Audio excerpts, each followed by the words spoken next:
Sabihin mo nga ako, Alex. Gusto mo lang ba talagang tumulong na makakuha siya ng ebidensya? O nagdadalawang isip ka ng pakasalan ako? Bihira ka naman, Rose. Saan ba nanggagaling yan? Tsaka bakit inaaway mo ako? Ano ba akala mo sa akin? Pabago-bago na lang yung isip ko? Na hindi ako tumutupad sa pangako ko sa'yo? Bakit? Sisisi mo ba ako? Sisisi mo ba ako nagdududa ako? Tignan mo nga oh. Nausod na naman yung pag-ayos natin sa kasal natin. Paano ba naman kasi?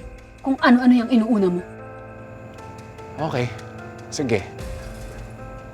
Ano bang gusto mong gawin natin? Mamamanhi ka na kami. O sige, kailan mo gustong gawin natin yon? Total, yun naman yung importante sa'yo, di ba? Alex, gusto ko lang naman umusad yung kasal. Yun din naman yung gusto ko, Rose, eh. Pero ano ba nangyayari sa'yo? Parang di mo na binibigyan ng importansya makamit yung hustisya para kay Mang Crisanto. Tandaan mo, siya ang nagpalaki sa'yo.